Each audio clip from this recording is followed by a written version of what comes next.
Yo, what's poppin'? It's Tommathan, and to wrap up my rookie season teams series that I have going on, we have a tier list because, of course, we do, because it's fun to compare things. So, here it is. All of these teams, a little recap, they are all from players who were rookies in that season and are still currently active, with the exception of Onimo, because he announced his retirement after I made that team. Don't care, I'm keeping him on. If you don't want that, if you don't agree with that, you put in Neko, Five King, or Helix. Those are your three options. I don't think it'll matter too much, but there's that. And yeah, so my prediction going in was that the later season teams will be better than the early season teams because the players seem to be getting better and better as the league progresses and Overwatch, ages as a game. And also, there are less rookies that retired. For example, season 2, there is like hardly any Vancouver Titans to put in here, except for Twilight. Like, there's no Hacksaw Bumper, all those guys, because they stopped playing. If they continue playing into Season 5, would they be there? Who knows? Hard to say. But they aren't even an option. So, I will go over the teams, and then I will tier list them. So, Season 1, you get Birdring Prophet, Fearless, Dante, Izayaki, and Onimo, the GOATs. Season 2, Happy Decay, Jinmu, Smurf solo tanking with Shu and Violet. Season 3, you get Lip, Kevster, DPS, Mikey, Mouse, Hanbin, Fielder, and Lige Gon. Season 4, you get possibly the most favorite DPS duo for me you could get with Shy and Choice A1. Gaga, Piggy, Farway, and Faith. There was another option. You could have a Hottie in here with a Pelican or something like that. And then you have Team Season 5, the A team of Season 5, because I split them up. Well, A team is like the best ones, and then I made another one after. So the A team didn't suffer at all. You have Merit Proper, Someone, because he's that guy enough to solo tank. Finn, Vigilante, and Chio. Then Season 5 B Squad, you get Hydron, Zest, Reiner, Kaluge, Ultraviolet, and Vindane. If you're interested in how I made these teams up, they all have their own video. Go check it out. I would suggest it. So I can't speak. Whatever. Now, starting off with this, I'm going to compare them one for one, kind of like a King of the Hill thing, and then just go through it like that. So Season 1 versus Season 2 is what I'm getting at right now. This one's tough. So let's take off the rose-tinted goggles for a second, right? Birdring compared to Happy. I think it'll be close. I think that a lot of people love Birdring Goat, all that stuff. This is a close one. Honestly, I slightly lean Happy, I think. I do have some reservations about him returning. I do think he'll be very good still, but I have some reservations. I think it's reasonable to have some reservations. Then you have Prophet versus Decay Jinmu. You either think Prophet solos, or you think it'll be kind of close and Prophet still solos. I think Prophet still solos, but it will be close because I'm a Decay enjoyer. A lot of people aren't Decay enjoyers. I'm a Decay enjoyer, so I think it'll be kind of close.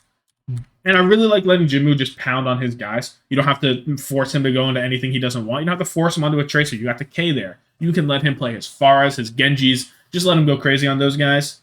Let the K handle the rest, and you should be okay. Then, as for the tanks, Smurf maybe loses out against Fearless on the Winston by a little tiny bit. But other than that, he's much better than Fearless on every other character. And against Dante, the flexible things, other than the Doomfist, I would say would be pretty close. So maybe there are some compositions that Season 1 would be better at in the tank category. But Smurf overall, and just being Smurf, makes Season 2 just... I favor the tank line of Season 2, just because Smurf is Smurf. You know what I mean? Then for the supports, Izayaki, Onimo versus Shu, Violet. The double flex support is obviously significantly better with Season 2. I do like Shu more in anything that isn't Zenyatta compared to Izayaki pretty much. I guess I'd rather Izayaki on Brig also, if you had a weird Brig Lucio thing going on there. There's that. But not too pressed. Then Onimo compared to Violet, I like Violet on literally every character more. Maybe Onimo has the Mercy on lockdown. You know what? Maybe there's that. If there is ever a meta where anytime Lucio wall rides you lose the game, I would definitely favor Onimo there as well. But for me, I think overall I've decided on myself being happier with Season 2, despite Season 1 having Prophet and Birdring. I kind of like Season 2. I'm a Season 2 enjoyer. But if you bring Season 3 into the mix, things get a little bit dicey because they have Lip and Kevster, who, looking at all of these teams, easily the best DPS line here. I don't think it's really close. They are insane. Best DPS line, way better than both of the ones up here. I'll look at Season 1 first, but I'll compare them both, I guess, at the same time. Doesn't really matter. Then Mikey Hanbin as a tank line. Now, do you trust this tank line? Do you trust Hanbin on characters that aren't off tanks? I think that Dallas do. I think Rush does. because I'm pretty sure he'll be the only tank going forward for Dallas next season. And then Mikey, I like him here just for like a wrecking ball, maybe a Winston if you don't want to trust Hanbin.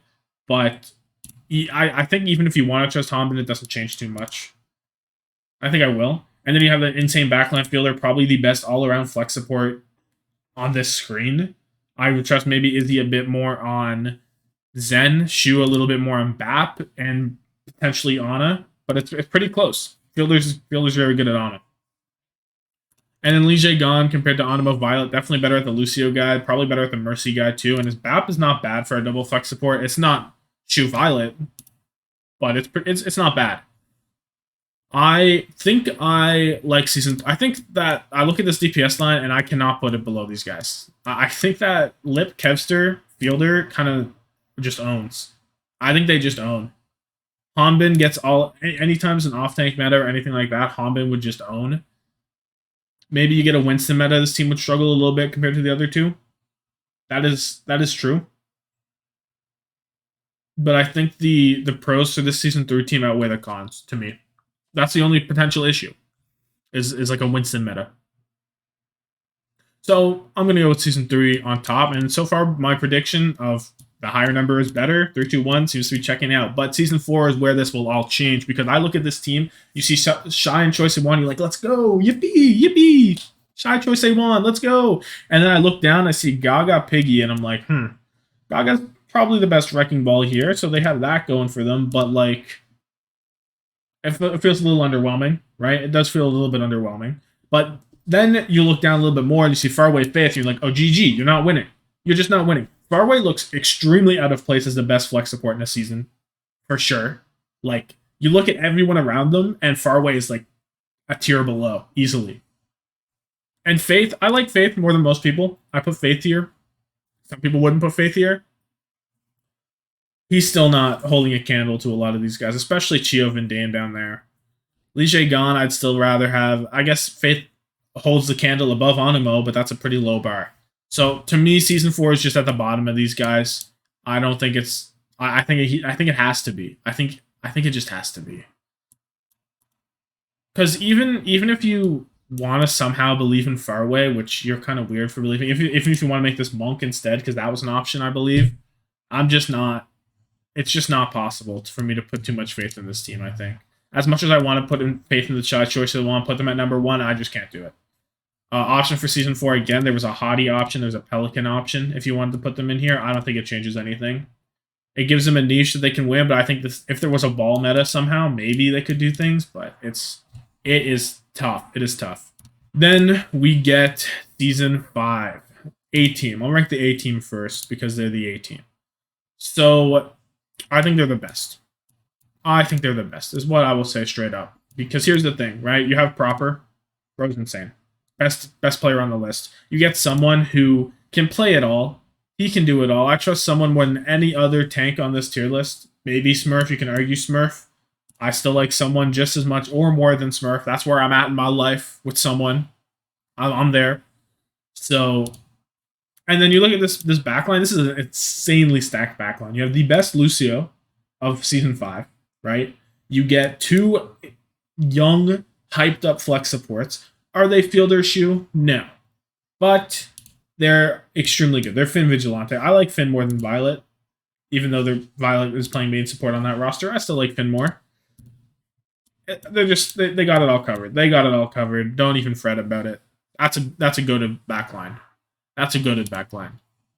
I think that there are some issues you can have with Lige Gon. Chio is like Lige Gon, but new and improved. Basically. And then you don't even have to worry about double flex support. This team is insane. And you still have Proper. The only team that you can maybe say, I don't even know. Because the thing with Season 3 is you have that Mikey Hanbin thing, and someone just kind of owns these guys. If you want to say, if you don't trust Merit, maybe you don't trust Merit on things that aren't Sojourn. I do trust Merit on things that aren't Sojourn, but maybe you don't, and you can say, well, you know what, Lip will just own him. Lip will just eat him for breakfast. Sure. But I like the backline flexibility, and I like someone of this team. So I do think they are the best. And then you get the B team of Season 5. The B team's a little bit more interesting. because you get Van Dame, who is probably the best main support on this list overall, and is probably the best main support to flex onto a flex support. I opted for Chio instead because I think the Lucio is a bit better. But the fact that this B team is getting what I think is the best main support here is a bit interesting. And then you get, American Tornado and Zest, which is not bad. I must say it's not bad. I like it more than Season 4 because Season 4, Faraway Faith just gets eaten alive by Ultraviolet and Van Dame. And then, honestly, Reiner Kalush beats up there, too. Maybe I do like the DPS line more for Season 4, but there's that. Then you go to Season 1. Well, who are they beating in Season 1? I kind of think that Birdring Prophet will beat these guys. I think that Fearless is a better Winston than Reiner. I think Dante is probably better also. Maybe Kalush is better at, the Sigmas and stuff like that, but I do like Dante a lot. And then I like Izayaki more than Ultraviolet, but the thing here is there's a Van Dame. Do you like Van Dame enough more than Animo to put them a whole tier above Season 1? And you know what? My answer is I think I do. I think I like Van Dame that much that I am willing to put them above the Season 1 team. But I do think this is where I will stop with them. Because here's the thing, right? Smurf, Shu, Violet. It gets tougher to do it up there. Already, I think they're outclassed in a lot of positions from Season 1. But it's just the one position they aren't. They're extremely skilled at. And yeah, I think Van Dame is pretty significantly better than Violet on main supports. But not as much as he is on Animo. I don't think the Van Dame gap is enough to put them above Season 2. I think Happy will match up more or less pretty well with Hydron. I think letting Jimmu just get in the way of Zest. Zest and Jimmu have that weird rivalry thing going on. Jimmu just pops off sometimes, and there's all that stuff. Looks good enough for me. So I think this is where I think I'm settling at 5A, 3-2, 5B, 1-4. So it is pretty much more or less the newer guys are better with 5, 3, 2, 1, and then if you ignore the backups, I guess. And then Season 4 was just like kind of Owl was just like in the gutter because Overwatch was not getting patched. Like this was like nothing new happened here. The players were losing motivation. There was nothing great on the horizon, So it makes sense to me that Season 4 didn't have, the guys that compared to Season 5 or Season 3 even. It does make sense.